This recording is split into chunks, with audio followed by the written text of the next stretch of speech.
Hi. അപ്പോൾ ഇന്ന് നമുക്ക് വയറും സൈഡ് ഫാറ്റും ബാക്ക് ഫാറ്റൊക്കെ കുറിച്ച് ബോഡി നല്ലൊരു സെറ്റാക്കി അതൊരു ഷേപ്പാക്കിയൊക്കെ എടുക്കണ്ടേ. ഓക്കെ, അപ്പോൾ അതിന് വേണ്ടിയിട്ടുള്ളൊരു വർക്കൗട്ടാണ് കേട്ടോ. അത് നമ്മളത് വയറ് കുറയ്ക്കാൻ ഞാൻ ഒരു 10-12 ദിവസം മുന്നേ വീഡിയോ ഇട്ടിട്ടുണ്ടായിരുന്നു കേട്ടോ, വയറ് കുറയ്ക്കാനുള്ള. അപ്പോൾ അതിൻ്റെ ഒരു തുടർച്ചയായിട്ട് നിങ്ങൾക്ക് എടുക്കാം. അപ്പോൾ ഇത് വളരെ സിമ്പിളാണ്. അപ്പോൾ എല്ലാവർക്കും അതേപോലെ തന്നെ ആ വീഡിയോ പോലെ തന്നെ ഇത് എല്ലാവർക്കും ചെയ്യാൻ പറ്റുന്ന കേട്ടോ. നിങ്ങൾക്ക് ഫസ്റ്റ് എന്തായാലും നിങ്ങൾക്ക് നമ്മൾ ചെയ്യുമ്പോൾ കുറയുന്ന ഈ ബാക്ക് ഫാറ്റ് തന്നെയാണ് കുറയുന്നത് കേട്ടോ. അപ്പോൾ ഈ ഭാഗം തന്നെയാണ് ഫസ്റ്റ് കുറയലുണ്ടാവുക. അപ്പോൾ അതിങ്ങനെ കുറയുന്നോ നോക്കിയൊന്നും ഇരിക്കേണ്ട. നിങ്ങൾക്ക് നോർമലി നമ്മൾ ഉപയോഗിച്ചിരുന്ന ഡ്രസ്സ് പിന്നെ വർക്കൗട്ടൊക്കെ ചെയ്ത് ഒന്ന് കുറഞ്ഞിരുന്ന് ഇടുമ്പോൾ നിങ്ങൾക്ക് മനസ്സിലാവും നിങ്ങൾക്ക് വ്യത്യാസം എന്താണ്. നമ്മളിങ്ങനെ ഇതിൽ തന്നെ കണ്ടു നട്ടൊന്നും ഇരിക്കേണ്ട, നിങ്ങൾ കറക്റ്റ് അങ്ങ് ചെയ്തു പോകുക കേട്ടോ.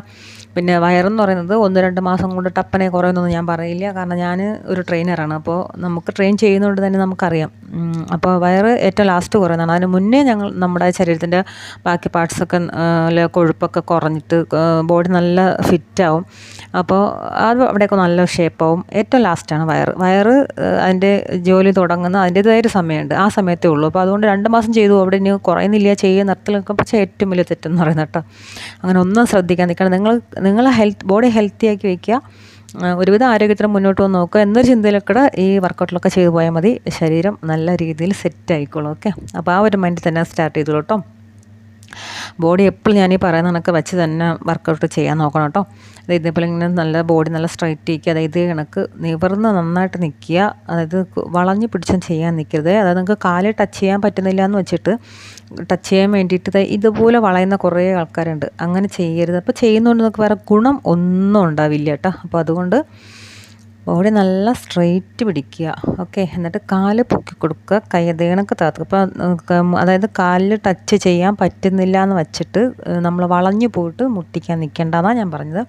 നിങ്ങൾക്ക് കാലിൽ ടച്ച് ചെയ്യാൻ പറ്റുന്നില്ല എന്ന് പറഞ്ഞിട്ട് അതിൽ യാതൊരു പ്രശ്നമില്ല. നിങ്ങൾ മുട്ടുന്നില്ലെങ്കിലും ഇതേ കണക്ക് കൈ എടുത്തുകൊള്ളുക. അതേ കൈ കുറച്ച് എനിക്ക് ബാക്കിലേക്ക് കൊടുക്കണം കേട്ടോ. കാരണം അപ്പം നമുക്ക് ബോഡിയുടെ ഷേപ്പ് അതായത് ഇങ്ങനെയല്ല, ഇങ്ങനെ പിടിക്കുന്നതും ഇങ്ങനെ രണ്ടാണ് കണ്ടോ. അപ്പം നമ്മൾ എങ്ങനെയാണോ നമ്മളെ ബോഡിക്ക് ഇങ്ങനെ നമ്മൾ ഓരോന്ന് കൊടുക്കുന്ന അത് തന്നെയാണ് നമ്മുടെ ബോഡിക്ക് പിന്നെ ഒരു ഉപയോഗമായിട്ട് വരലുണ്ടാവുക. അപ്പോൾ അതായത് എനിക്ക് കൈ ഇങ്ങനെ അതായത് നമ്മളൊരു ആയത്തിൽ ചെയ്യുമ്പോൾ സ്വാഭാവികമായിട്ട് നമ്മൾ നല്ല രീതിയിൽ നമ്മൾ ബലം കൊടുത്ത് നമ്മൾ ചെയ്യുമ്പോൾ സ്വാഭാവികമായിട്ടും നമ്മുടെ ബോഡിക്ക് ഒരു ചേഞ്ച് ഉണ്ടായിക്കോളും. അതല്ല വേണം വേണ്ട എന്നും പറഞ്ഞ് പറ്റുന്നില്ല നമ്മൾ ചെയ്യാൻ നിൽക്കുമ്പോൾ അത്രയും ഉണ്ടോ. അപ്പോൾ പറയുന്നത് എങ്ങനെയാണെന്ന് വെച്ച് കഴിഞ്ഞാൽ അതേ കണക്ക് നമ്മൾ മെല്ലെയാണെങ്കിലും അതേ കണക്ക് ചെയ്യാൻ നോക്കുക കേട്ടോ. നെക്സ്റ്റ് വരുന്നത് കണക്ക് കാല് ഇത് കണക്കിങ്ങനെ അതും ഇതേപോലെ ഇങ്ങനെ കാലിൻ്റെ നമ്മൾ കൈ ടച്ച് ചെയ്യാൻ വേണ്ടിയിട്ട് ഇങ്ങനെ വളഞ്ഞു പോയിട്ട് ടച്ച് ചെയ്യാൻ നിൽക്കേണ്ട. അത് ടച്ച് ചെയ്തതിൽ പറഞ്ഞ് കുഴപ്പമൊന്നുമില്ല. നിങ്ങൾക്ക് പകുതി വരെ കൊണ്ടുവരാൻ പറ്റുന്നുള്ളെങ്കിൽ അങ്ങനെ മതി കേട്ടോ. ഞാൻ എല്ലാ വീഡിയോയിലും പറയുന്നതാണ്, മുട്ടിക്കാൻ വേണ്ടിയിട്ട് ബുദ്ധിമുട്ടി ഒന്നും ചെയ്യാൻ നിൽക്കരുത്. പറ്റുന്ന പോലെ ചെയ്യുക കേട്ടോ.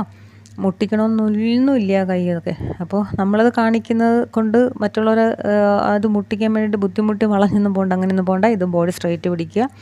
നിങ്ങൾക്കത് ഇത്രേ പറ്റുന്നുള്ളൂ. കൈ തമ്മിൽ ടച്ച് ചെയ്യാൻ പറ്റുന്നില്ല, കുഴപ്പമില്ല, ഇങ്ങനെ തന്നെ ചെയ്തോളൂ. കാരണം നമുക്ക് ബാക്കിയുള്ള പ്രോസസ്സ് അവിടെ നടക്കുന്നുണ്ട്. നമ്മൾ കൈ പൊക്കുന്നതായിരുന്നാലും ബാക്ക് ഫാറ്റിൻ്റെ ഒക്കെ നന്നായിട്ട് പ്രോസസ്സ് നടക്കുന്നുണ്ട്. വയറിൻ്റെ നമ്മൾ കാല് പൊക്കുന്ന തന്നെ നമ്മളെ വയറിൻ്റെ മസിൽസൊക്കെ നല്ല ടൈറ്റ്. അപ്പോൾ അതുകൊണ്ട് കൈ മുട്ടിക്കാൻ പറ്റുന്നില്ല എന്നുള്ളൊരു പ്രശ്നം വേണ്ട. നമ്മളെ ബോഡി ഫ്ലെക്സിബിൾ ആവുന്നതനുസരിച്ച് നമുക്ക് ആ ചേഞ്ച് ഉണ്ടായിക്കോളും. അത് നിങ്ങൾ ദിവസവും ചെയ്യുമ്പോൾ നിങ്ങൾക്ക് ആ ഒരു വ്യത്യാസം മനസ്സിലായിക്കോളും.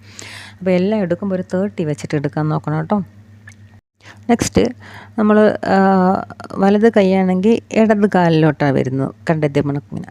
അപ്പോൾ ഇതിങ്ങനെ ഓപ്പോസിറ്റാണ് വരുന്നത് കേട്ടോ. അപ്പോൾ 2 കൈയിൽ നിന്ന് ഉയർത്തി വയ്ക്കുക. ഇത് കണക്ക് ഇതൊന്ന് ആദ്യം ചെയ്യുമ്പോൾ നമുക്ക് കുറച്ച് പാടായിരിക്കും. ഒട്ടുമിക്ക പേർക്കും ഇത് ആദ്യം ചെയ്യുമ്പോൾ പാടാണ്. പിന്നെ ഒന്ന് മനസ്സിലായി കഴിഞ്ഞാൽ കുഴപ്പമൊന്നുമില്ല. അപ്പോൾ ഇതും ഈ പറയുന്ന കാലിൽ മുട്ടിക്കാൻ പറ്റുന്നില്ല എന്ന് പറഞ്ഞു വളഞ്ഞു പോയിട്ട് മുട്ടിക്കാൻ നിൽക്കേണ്ട. ഞാൻ എപ്പോഴും എടുത്ത് പറയുന്ന കാരണം എന്ന് വെച്ച് കഴിഞ്ഞാൽ നമ്മൾ ഒന്നിൽ പറഞ്ഞില്ലെന്നുണ്ടെങ്കിൽ നമ്മൾ ആ തെറ്റ് ചെയ്ത് വയ്ക്കുക. അതുകൊണ്ടാണ് പറയുന്നത് കേട്ടോ. ഇത് കണക്ക് നിവർന്ന് ബോഡി നല്ല സ്ട്രൈറ്റ് പിടിക്കുക. നമ്മുടെ ഇതിനെ കൈ മുകളിൽ കൊടുക്കാതെ ഇത് കണക്ക് അതായത് കണക്ക് തന്നെ വളഞ്ഞു പോയി മുട്ടിക്കാൻ നിൽക്കേണ്ട കേട്ടോ. കണ്ടോ, ഇത് നമ്മൾ ചെയ്തിട്ട് കാര്യമില്ലാത്തതാണ് ഞാനിങ്ങനെ എടുത്തെടുത്ത് പറയുന്നത് കേട്ടോ. ബോഡി ഇതിനൊക്കെ എല്ലാം ഞാൻ പറയുന്ന പോലെ തന്നെ ബോഡി നല്ല സ്ട്രൈറ്റ് പിടിക്കുക. എന്നിട്ട് കൈ മുകളിലേക്ക് കൊടുത്തിട്ട് നമ്മൾ ടച്ച് ചെയ്യണം. കാലത്രയും പൊക്കാൻ പറ്റുന്നില്ലെങ്കിൽ തന്നെ നിങ്ങൾക്ക് കാല് പകുതി വരെ പൊക്കുന്നുള്ളൂ. അതൊക്കെ അങ്ങനെ ചെയ്താൽ മതി. പിന്നെ നമ്മളെ കൈ വർക്കിംഗ് ഉണ്ടല്ലോ, അത് ഭയങ്കര എഫക്റ്റുള്ള വർക്കാണ് കേട്ടോ. നമ്മളെ കൈ സൈഡ് ഫാറ്റിനൊക്കെ ബാക്ക് ഫാറ്റിനൊക്കെ നല്ലതാണ്. ഞാൻ അതിൻ്റെ ഒരു വീഡിയോ പ്രത്യേകം ഇടുന്നുണ്ട്. നമ്മൾ ഈ കൈ മാത്രം യൂസ് ആക്കി ഞാൻ മുമ്പൊരു വീഡിയോ ഇട്ടിട്ടുണ്ട് അതിൻ്റെ. അപ്പോൾ ഇതെനിക്ക് ബോഡി ഇതെനിക്ക് ഇങ്ങനെ സ്ട്രൈറ്റ് പിടിക്കുക. ഇതെനിക്ക് ഇനി സെയിം തന്നെ ബാക്കിലേക്കാണ് പോകുന്നത് കാല് കേട്ടോ. അപ്പോൾ നിങ്ങൾക്ക് നന്നായിട്ട് മനസ്സിലാക്കാൻ വേണ്ടി ഇത് കണക്ക് ആദ്യം എടുത്തൊന്ന് ക്ലിയർ ചെയ്യുക. എന്നിട്ട് അങ്ങ് കണ്ടിന്യൂസ്ലി ചെയ്ത് തുടങ്ങിക്കോളൂ കേട്ടോ.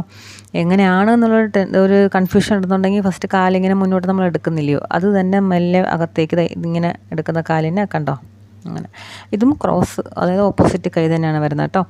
ഇതേ കണക്ക് നിന്ന് എടുക്കുക, കണ്ടോ, ഇതേ കണക്ക്. ഇതൊക്കെ ഈസി വർക്കൗട്ട്, ഇതെല്ലാ പ്രായക്കാർക്കും ചെയ്യാൻ പറ്റുന്നതാണ് കേട്ടോ. ഇതിന് പ്രത്യേകിച്ച് അങ്ങനെ ഒരു ഏജ് ലിമിറ്റ് അങ്ങനെയൊന്നുമില്ല. ഇതെങ്ങനെ നമ്മൾ സൂംബയൊക്കെ ചെയ്യുമ്പോൾ ഈ മൂമെൻറ്റ്സ് എല്ലാം അതിൽ ഉപയോഗിക്കുന്നത് തന്നെയാണ് കേട്ടോ. അതുകൊണ്ടാണ് നമുക്ക് സൂംബ ചെയ്യുമ്പോൾ പെട്ടെന്ന് ബോഡിയിൽ എഫക്റ്റ് ചെയ്യുന്നൊരു മെയിൻ കാരണം വെച്ച് കഴിഞ്ഞാൽ നമ്മൾ ഈ വർക്കൗട്ടുകൾ തന്നെയാണ് സൂംബയിൽ സോങ് ഇട്ടിട്ടൊക്കെ നമ്മൾ ചെയ്തു പോകുന്നത്. അപ്പോൾ നമുക്ക് ചെയ്യുമ്പോൾ ഒരു വർക്കൗട്ട് ഇങ്ങനെ വ്യായാമം ചെയ്യുന്നുള്ളൊരു മടുപ്പുണ്ടാവാത്തതും നമുക്ക് പെട്ടെന്ന് എഫക്റ്റ് കിട്ടുന്നതുകൊണ്ടാണ് ഈ ബോഡിക്ക് നല്ല. അപ്പോൾ 30 വെച്ച് എടുക്കുമ്പോൾ 10 വെച്ചിട്ട് എടുക്കുക. അതായത് 10 എടുക്കുക, നന്നായിട്ട് ശ്വാസം എടുക്കുക, പിന്നെ മിനിറ്റ് എടുക്കുക. അങ്ങനെ ആകുമ്പോൾ നിങ്ങൾക്ക് ഈസി ആയിട്ട് ഒരു 30 നിങ്ങൾക്ക് എടുക്കാൻ പറ്റും. അപ്പോൾ എല്ലാ വർക്കൗട്ടും ഒരു 30 വെച്ചിട്ട് നിങ്ങൾ എടുക്കണം കേട്ടോ. പിന്നെ ഇതിൻ്റെ കൂടെ തന്നെ ഫുഡ് കൺട്രോൾ നന്നായിട്ട് കൊടുക്കുക. കൊഴുപ്പ് കുറഞ്ഞ ഭക്ഷണങ്ങൾ കഴിച്ച് ശീലിക്കുക, മധുരം കുറയ്ക്കുക. ഓക്കെ, എന്നിട്ടാണ് ഇതൊക്കെ ചെയ്യാനായിട്ട്. പിന്നെ ചെയ്തിട്ട് ഫലം കിട്ടുന്നില്ല എന്ന് പറയരുത്. പിന്നെ അതിനൊക്കെ തന്നെ ചാനലകത്ത് കാണുന്നവർ സബ് ചെയ്യുക, ലൈക്ക് ചെയ്യുക, ഷെയർ ചെയ്യുക. പിന്നെ ഇതുപോലെയുള്ള സിമ്പിളായിട്ട് വീഡിയോസ് ഞാൻ വീണ്ടും വരുന്നതായിരിക്കും. സപ്പോർട്ട് ചെയ്യുന്നതിന് ഒത്തിരി നന്ദിയുണ്ട് കേട്ടോ. അപ്പോൾ ഓക്കെ, താങ്ക് യു. ഇനിയും സപ്പോർട്ട് പ്രതീക്ഷിക്കുന്നു. അടുത്തൊരു വീഡിയോ ആയിട്ട് കാണാം കേട്ടോ. Okay, thank you.